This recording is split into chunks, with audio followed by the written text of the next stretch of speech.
Hello everyone, welcome to your physics concept class, and our today's topic is anti-logarithm. In our last class we have been discussed about the logarithm, but today we are going to discuss the next topic of logarithm, that is the anti-logarithm, and some uses of the logarithm and anti-logarithm in solving the problems in physics and chemistry. If you haven't watched the last class related to the logarithm, go through the last video, complete that video for the better understand to this class. Now we start our today's topic, and today's topic is anti-logarithm and the uses of logarithm and anti-logarithm in solving the numericals related to the physics and chemistry. So have a look on a board. The topic is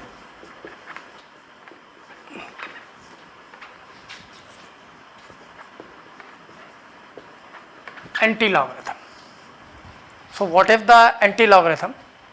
Let we know.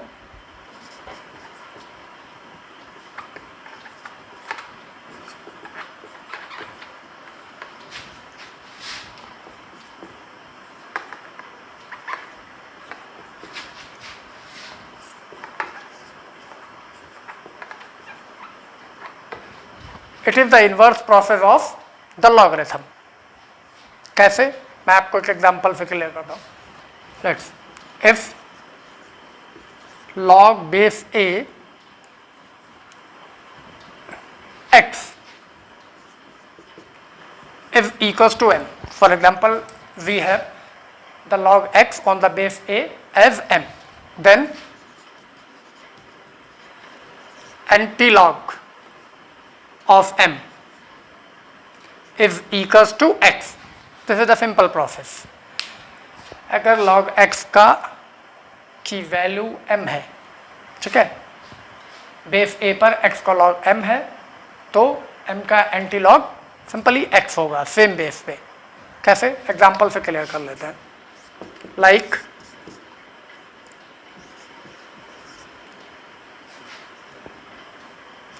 log 2 equals to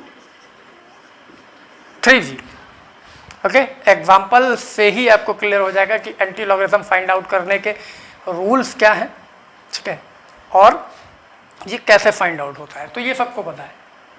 log 2 is 0.3010, ये value होती है log 2 की. अगर last class आपने नहीं भी देखी है तो मैं रफली आपको एक बार इंट्रोड्यूस कर देता हूँ कि जब हम log 2 की वैल्यू फाइंड आउट करेंगे तो 2 इसको ऐसे लिख सकते हैं 2.00. आपको ऑलरेडी पता है, कितने भी इसमें लगा सकते हैं. तो सबसे पहले लॉग में कितने पार्ट होते हैं? 2 पार्ट होते हैं. एक जो भी नंबर गिवन है उसका integral part means left side of the decimal, और एक decimal part after the decimal. तो इसमें आप देख सकते हैं ओनली 2 है. It is the integral part of the number and decimal part of the number is 0.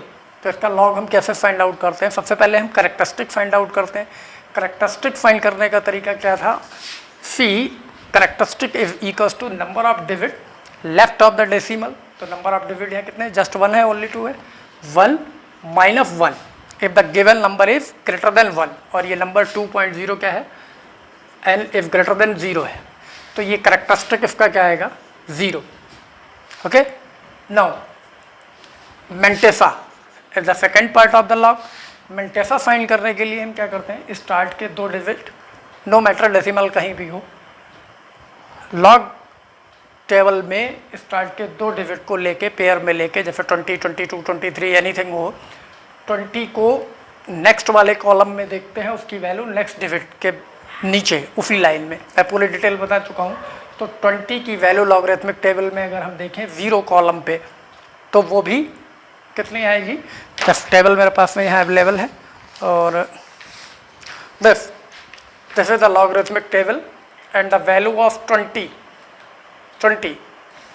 at the 0 column is 3010, you can see. Okay, 3010. So its value is Mantessa 3010. तो जब हमने ये वैल्यू फाइंड कर ली तो हम क्या करते हैं, फाइनली इसका जो लॉग होगा, log 2 बेस 10 है, कॉमन है, बेस 10 पे इस टेबल का हम यूज करते हैं, इक्वल्स टू सबसे पहले हम प्लेस करते हैं क्या है, करेक्टरिस्टिक कितना भी है 3010, और ये वैल्यू किस में होगी, डेसिमल में, क्योंकि डेसिमल के बाद का पार्ट हम फाइंड आउट कर रहे थे मैंटिफा, करेक्टरिस्टिक इसका 0, it is 0.3010, so it is clear that the value of log 2 is 0.3010। अब हम क्या करते हैं, एंटी लॉग 0.3010, इसका हमें एंटी लॉग लेना है। तो सबसे पहले एंटी लॉग लेने के लिए जानने क्या होंगे, हमें रूल्स जानने होंगे। What are the rules to find out the anti log of a given number. अब ये गिवन नंबर ये पहले से सॉल्व है, log 2 की वैल्यू 0.3010 होती है। तो सबसे पहले हम चेक करते हैं जो गिवन नंबर है जिसका हमें एंटी लॉग फाइंड आउट करना है, उसका करेक्टरिस्टिक क्या है। ठीक है, if the characteristic is positive, characteristic का कोई रोल नहीं है, हम इसमें सिर्फ जैसे लॉग का मेंटेसा फाइंड करते हैं वैसे ही मेंटेसा फाइंड करेंगे, और करेक्टरिस्टिक का कोई रोल नहीं है। यहाँ अगर हम करेक्टरिस्टिक देखें तो साइड में यहाँ पे मैं नोट करूँ, करेक्टरिस्टिक की वैल्यू यहाँ पर 0 है, फोर, और जब करेक्टरिस्टिक पॉजिटिव हो तो जो डेसिमल प्लेस किया जाएगा वो मेंटेसा जो हम फाइंड आउट करेंगे वो डेसिमल कहाँ प्लेस किया जाएगा। फॉर एग्जांपल ये करेक्टरिस्टिक की वैल्यू अगर n आई है तो प्लेस द डेसिमल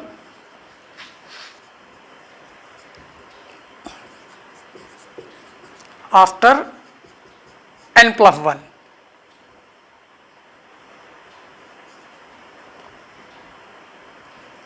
ओके, अगर c की वैल्यू करेक्टरिस्टिक की वैल्यू पॉजिटिव है, लाइक वो n हम सपोज कर लेते हैं, तो हमें डेसिमल को कहाँ लिखना होगा, n+1 नंबर के बाद लेफ्ट साइड से n+1 नंबर पे लिखना होगा, from the left side, from left side. देख लेते हैं, चेक करके देख लेते हैं। तो इसमें करेक्टरिस्टिक देख रहे हैं log 2 में जो वैल्यू सॉल्व आउट होकर आई है, इसका करेक्टरिस्टिक की वैल्यू 0 है, और 0 नेगेटिव नहीं है, पॉजिटिव वैल्यू ही है। तो मीन्स हमें क्या करना होगा, 0+1 जो डेसिमल लगाना होगा वो एक आगे ले जाके लगाना होगा। और अब हम मेंटेसा जैसे फाइंड करते हैं, तो अगर हम मेंटेसा इसी डिजिट का फाइंड करें तो देखिए कितनी वैल्यू है इसमें। और ये भी ध्यान रखना है, एंटी लॉग में करेक्टरिस्टिक से कोई मतलब नहीं होता मेंटेसा निकालने में। लॉग में जबकि हम मेंटेसा फाइंड आउट करते हैं, तो अगर यहाँ पे 2 होता है, इसमें यहाँ पे 2 के आगे 1 भी होता है, तो हम यहाँ पे 1 2 की वैल्यू देखते हैं। ठीक है, यहाँ जब हम फाइंड आउट कर रहे हैं तो ओनली डेसिमल के बाद के पार्ट को, तो हमें यहाँ क्या करना होगा, एंटी लॉग टेबल में 0.3010 है, इसका मतलब एंटी लॉग टेबल में 0.30 वाले कॉलम पे, फर्स्ट कॉलम पे, नेक्स्ट कॉलम में 1 के नीचे ठीक उसी लाइन में सीध में वो वैल्यू देखनी होगी। तो I have antilog table here, so you can see on the screen. Antilog table में आप स्क्रीन पर देख सकते हैं, जहाँ पर 0.30 है, 0.30, उसके सामने जो कॉलम स्टार्ट हुए हैं 0 1 2 3 4 5 अप टू 9 तक, मैं पहले ही बता चुका हूँ कि लॉग के टेबल जो होती है 3 कॉलम्स में होती है। पहले कॉलम में प्लेस वैल्यूज रहती हैं, फिर 0 to 9 कॉलम में वैल्यूज रहती हैं, और उसके बाद में मीन डिफरेंस रहता है। तो यहाँ जब हम मेंटेसा फाइंड आउट करने जा रहे हैं एंटी लॉग के लिए, तो 0.30 वाले कॉलम पे देखते हैं, और 0.30 के आगे जो नेक्स्ट डिजिट है वो है 1। तो फर्स्ट कॉलम में हम इसको देखेंगे, 0.30 के सामने फर्स्ट कॉलम में इसकी वैल्यू आएगी 2000। नोटिस है, आप देख सकते हैं, उसमें मैं मार्क कर देता हूँ, स्क्रीन पे देखिए 2000। ओके, और आगे तो 0 है, तो मीन डिफरेंस तो आना ही नहीं है, 0 की वैल्यू मीन डिफरेंस में 0 ही है, और 0 होता भी नहीं है। तो now returns back to the board. Okay, this जैसे लॉग का मेंटेसा फाइंड करते हैं वैसे यहाँ फाइंड कर लिया। ये वैल्यू थी हमारी 0.3010, तो 0.30 वाले कॉलम के सामने हमने 1 कॉलम में उसकी वैल्यू नोटिस कर ली, वो 2000 है। अब हमें यहाँ पे एंटी लॉग इसके इक्वल जो होगा वो हम ये मेंटेसा ही नोट कर लेंगे, और इस मेंटेसा में इस पूरी वैल्यू में डेसिमल कहाँ लगेगा वो करेक्टरिस्टिक डिसाइड करेगा। करेक्टरिस्टिक यहाँ क्या हमने सपोज किया था, अगर ये n है और पॉजिटिव है तो n की जो भी वैल्यू है उसमें n+1 लेफ्ट से n+1 नंबर के बाद में डेसिमल प्लेस हो जाएगा। तो हम यहाँ अगर हम देखें तो कैरेक्टरिस्टिक इसमें 0 है, कैरेक्टरिस्टिक की वैल्यू, ठीक है, कैरेक्टरिस्टिक की वैल्यू 0 है, तो 0 और पॉजिटिव तो है ही, तो 0 + 1 का मतलब 1 हुआ। तो 1 के बाद लेफ्ट साइड से 1 नंबर के बाद हमें डेसिमल प्लेस करना होगा, तो हम प्लेस कर लेते हैं ये 2.000। पॉइंट के बाद में कितने ही 0 लगा दिए, तो सिंपल मीन्स हो गया antilog of 0.3010 if just equals to 2, जो मैंने यहाँ ऑलरेडी नोट डाउन किया था, ये मैंने चेक कर लिया। ओके,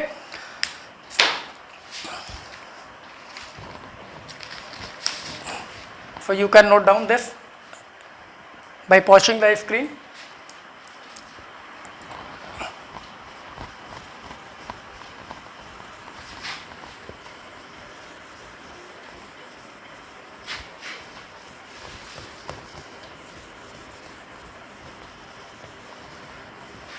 अब ये एक एग्जाम्पल तो आपने नोटिस कर लिया कि जिसमें कैरेक्टरिस्टिक पॉजिटिव था। अब अगर किसी डिजिट में कैरेक्टरिस्टिक नेगेटिव है तो हम कैसे फाइंड आउट करेंगे, उसके लिए भी मैं आपको एग्जांपल बता देता हूँ। लाइक इसका एंटीलॉग आपको फाइंड करना है। Antilog of, I have a question 3.8911 इसका है। अब ये आपको दिख रहा है कि इसका कैरेक्टरिस्टिक जो है जिसका हमें एंटीलॉग फाइंड आउट करना है, मीन्स एंटीलॉग बार लगा हुआ है तो आपको पता ही है नेगेटिव वैल्यू रिप्रेजेंट कर रहा है 88 इक्वल्स टू, ये हमें फाइंड आउट करना है। तो आप यहाँ देख सकते हैं कैरेक्टरिस्टिक के प्लेस पे जो डेसिमल के लेफ्ट में पोर्शन है ये कैरेक्टरिस्टिक होता है लॉग का। ये लॉग किसी भी लॉग की वैल्यू हो सकती है। तो इसका जब हम एंटीलॉग फाइंड आउट करेंगे तो कैरेक्टरिस्टिक नेगेटिव आ गया, तो यहाँ पे ये जो -3 ये क्या है, नेगेटिव है। ओके, तो प्लेस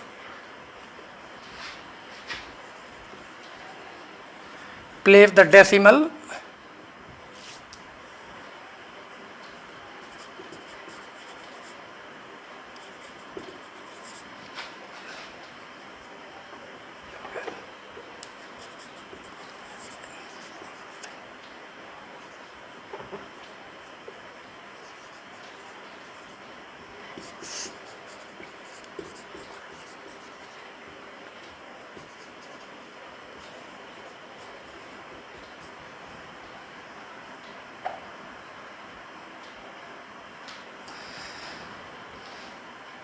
ओके, ये कंडीशन आएगी अगर कैरेक्टरिस्टिक नेगेटिव है।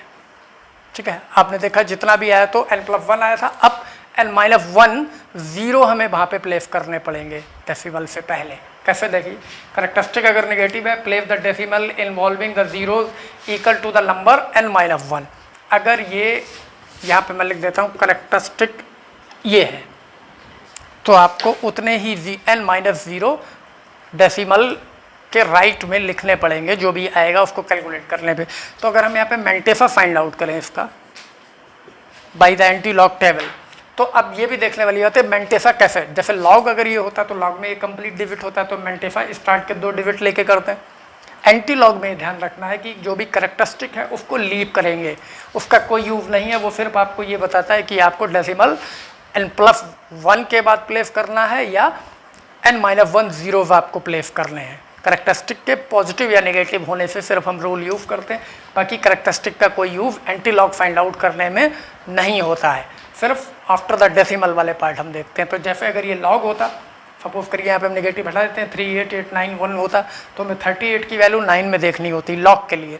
लेकिन जब हम एंटीलॉग की बात कर रहे हैं तो कैरेक्टरिस्टिक का रोल नहीं है, हम इस 89 की वैल्यू देखेंगे। स्टार्ट के 2 डिजिट ये होंगे मेंटेसा में, तो 89 की वैल्यू हमें किस में देखनी होगी, पहले 1 वाले कॉलम में, और 1 के बाद नेक्स्ट क्या होता है मीन डिफरेंस वाले कॉलम में देखते हैं। तो you can see on your screen the value of first column is 89, और 89 के बिल्कुल सीधे जो आपसे नेक्स्ट कॉलम स्टार्ट होते हैं 1 2 3 4, उसमें 1 कॉलम में आपको देखना है। तो 89 के फर्स्ट कॉलम में जो वैल्यू है 0.89 के, वो वैल्यू है 7762। ये वैल्यू आपके फर्स्ट कॉलम में है। ओके, यहाँ का, और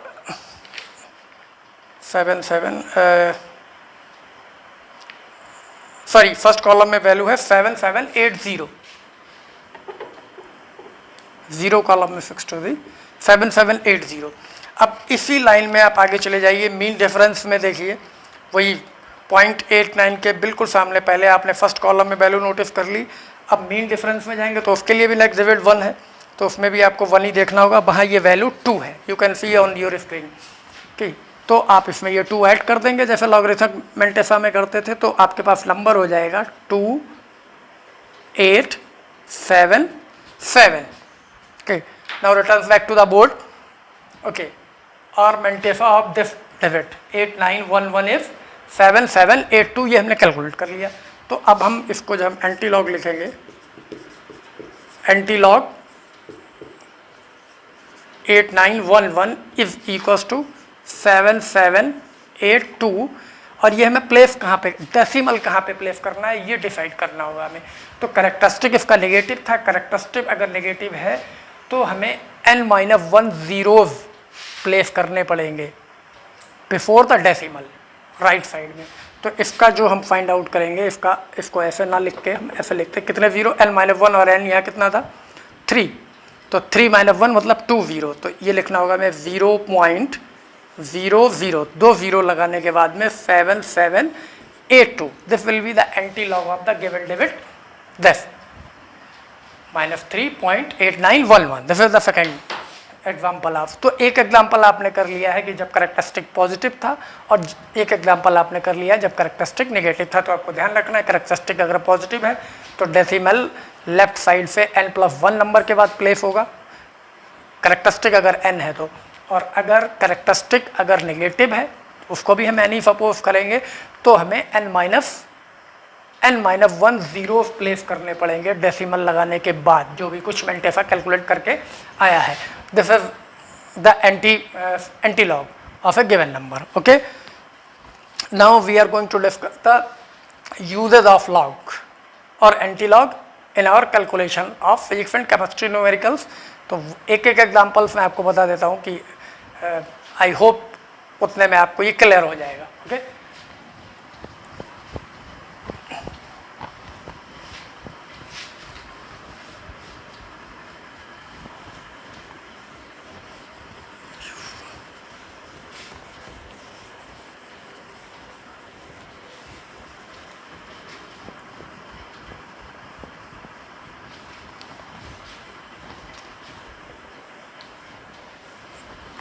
मैंने आपको स्टार्ट में ही बताया था कि लॉग का यूज़ हम नॉर्मली फिजिक्स एंड केमिस्ट्री में न्यूमेरिकल्स को सॉल्व करने के लिए करते हैं, otherwise log is a big topic of mathematics.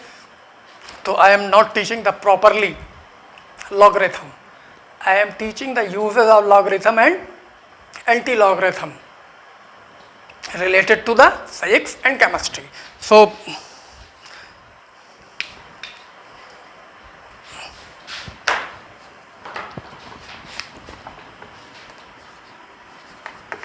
use of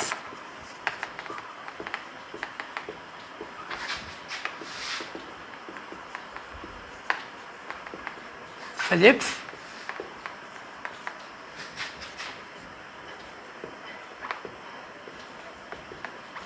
and chemistry. ठीक है, use of logarithm in physics and chemistry. तो मैं आपको एक एक एग्जांपल बताता हूँ। I have a question here, there is a question,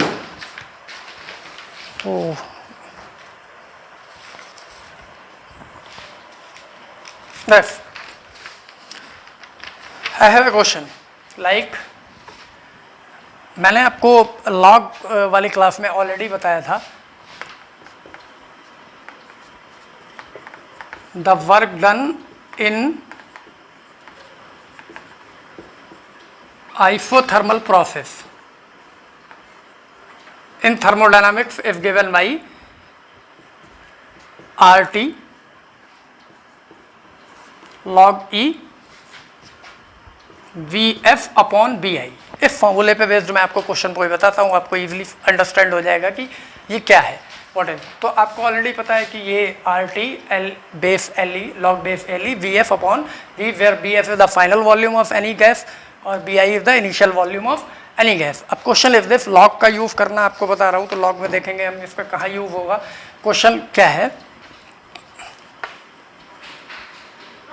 if Bi is given V and Vf is given 2V, ठीक है, and the isothermal process at the temperature 27 degree centigrade, okay, 27 degree centigrade में। तो question is this, a gas expand isothermally and its final volume become twice of the initial volume at the given temperature, that is the room temperature 27 degree centigrade.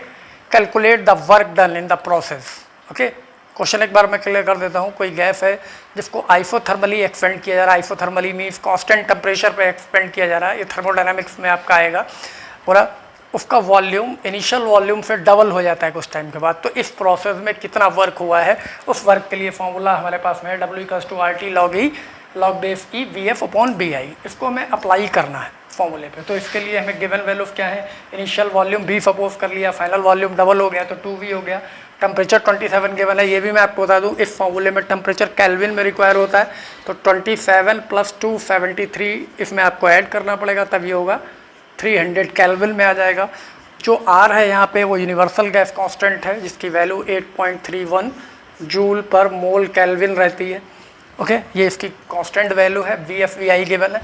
सबसे पहले log का use कर रहे हैं, base E, और base हमारे पास जो table होती है बेस 10 पे होती है, तो we can convert this base E into the base 10।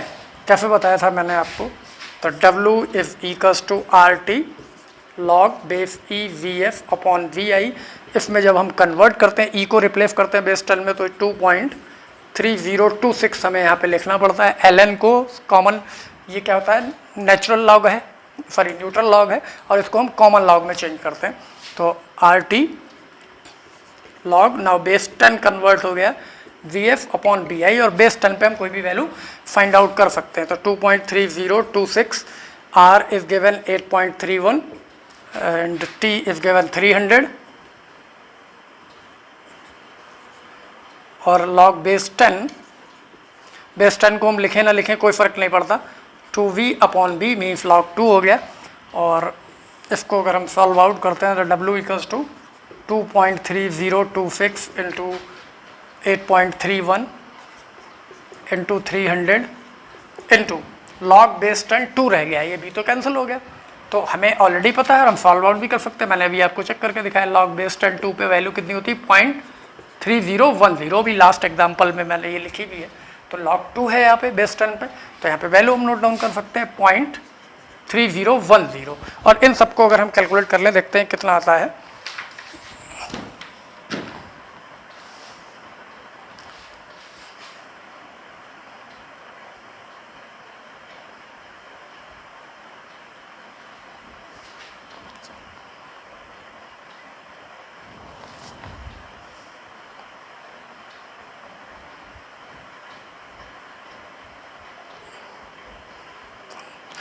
The 1727.85, 1727.854, this is the value of this calculation. So we can write here, लिखने का तरीका क्या है, साइंटिफिक डेसिमल के लेफ्ट में सिर्फ एक डिजिट रह जाना चाहिए, तो हम कितना शिफ्ट करेंगे, 1 2 3, इट विल बी 727, और मैं यहाँ तक ही लिख रहा हूँ डेसिमल के 3 डिजिट के बाद में।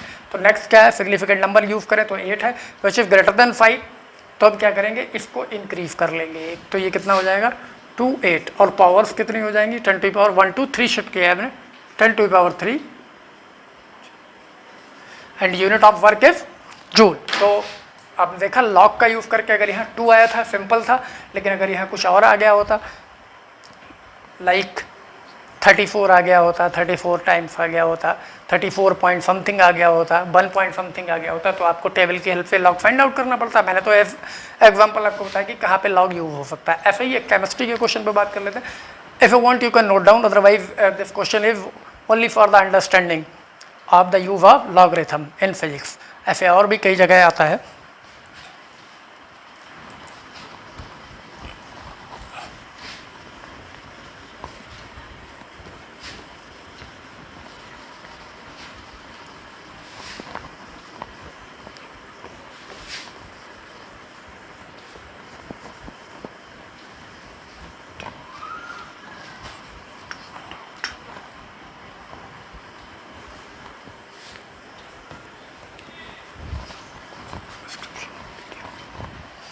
ओके, नाउ एक केमिस्ट्री का क्वेश्चन भी हम सॉल्व कर लेते हैं इसके साथ में, तो आपको ये भी पता चल जाएगी ये केमिस्ट्री में भी यूज होता है।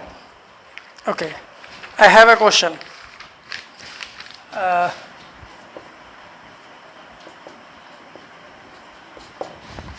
Example 2 is here.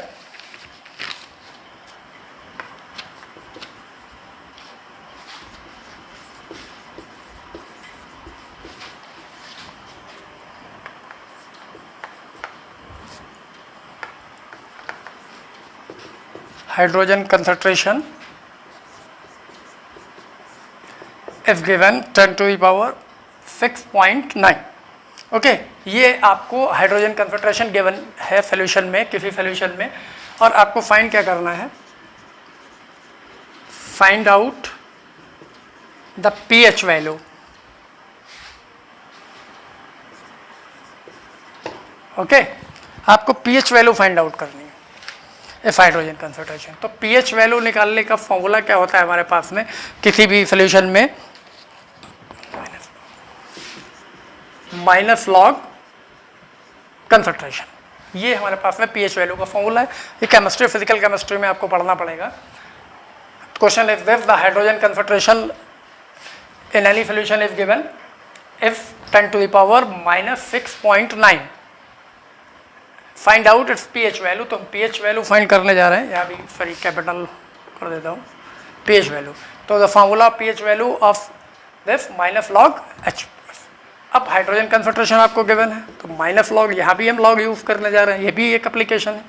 तो हाइड्रोजन कंसंट्रेशन आपका कितना गिवन है, इसको मैं लिखता हूँ 10 to the power 6.9। It means अब आपको पीएच वैल्यू फाइंड आउट करने के लिए लॉग का यूज़ करना पड़ेगा। ठीक है, देखते हैं कैसे करेंगे। तो इसको हम कैसे लिख सकते हैं, माइनस लॉग, ये आपको पता है नेगेटिव पावर है, अगर डिनोमिनेटर में होती तो पॉजिटिव हो जाती, तो we can write it 1/10 to the power 6.9, ऐसे लिख सकते हैं इसको। अब लॉगरिथमिक वाली क्लास में मैंने आपको एक फॉर्मूला बताया था, log m/n can be written as log m minus log n। तो यहाँ पे हम जो नंबरेटर है उसको log m सपोज कर लेते हैं, जो डिनोमिनेटर है उसको क्या सपोज कर लेंगे, n। तो इसको हम कैसे लिख सकते हैं, माइनस तो ऑलरेडी है ही है, log माइनस को हम आउटसाइड ले लेते हैं, log m means log 1 minus log 10 to the power 6.9। ये हो गया, सॉल्व आउट हो गया हमारे। अब इसको हम थोड़ा और सॉल्व करते हैं, तो क्या होगा, माइनस log 1 की वैल्यू क्या होती है, मैं यहाँ लिख देता हूँ, log बेस 10 पे 1 की sorry log 1 is equal to 0 base 10 पे, और ये जब कुछ भी गिवन नहीं होता तो बेस 10 ही होता है, तो ये वैल्यू 0 होती है। मैं टेबल से फाइंड आउट करना बता चुका हूँ, आप चाहें तो फाइंड आउट भी कर सकते हैं। तो this value is 0। Now minus, और एक फॉर्मूला और यहाँ हम यूटिलाइज करने जा रहे हैं, मैंने ये भी बताया था, log m to the power n equals to n log m। तो इस वाले पोर्शन को देखिए, ये ऐसा ही फॉर्मूला है, log 10 कैन कंसीडर एज ये बेस नहीं है 10, यहाँ वैल्यू गिवन है, consider as a m and the power as a n, तो it can be written as n log m। तो जब हम यहाँ लिखेंगे ऑलरेडी, तो यहाँ क्या होगा, 6.9 log 10 बचा ये सिर्फ, और ये भी आपको पता है log 10 की वैल्यू क्या होती है, बेस 10 पे log 10 की वैल्यू 1 होती है। तो यहाँ फिर से प्लेस करते हैं, माइनस 0 माइनस 6.9, ये वैल्यू आपकी log 10 की वैल्यू प्लेस कर दी हमने 1। ओके, अब आपके पास में क्या बचा, माइनस आउटसाइड है, 0 माइनस 6.9, इसको हम ओपन करेंगे, क्या हो जाएगा, minus minus plus, this is equals to 6.9। So pH value of hydrogen ion in this concentration is 6.9, this is the answer. Okay, ये दो फॉर्मूले मैंने इसमें लॉग के यूटिलाइज किए, तो इट मीन्स आपको न्यूमेरिकल सॉल्व करने के लिए लॉग्स के कुछ फॉर्मूले भी आने चाहिए और लॉग को फाइंड आउट करने का तरीका भी आना चाहिए। तो दिस द क्वेश्चन। लास्ट में मैं आपको लॉग का एक और स्पेशल फॉर्मूला बता देता हूँ। इस क्वेश्चन के अकॉर्डिंग ये नोट डाउन कर लीजिएगा, note, if log b to the power a, if a to the power b is given, then you can write down log am upon log AV। इस फॉर्मूले को हम बोलते हैं चेंज ऑफ बेस।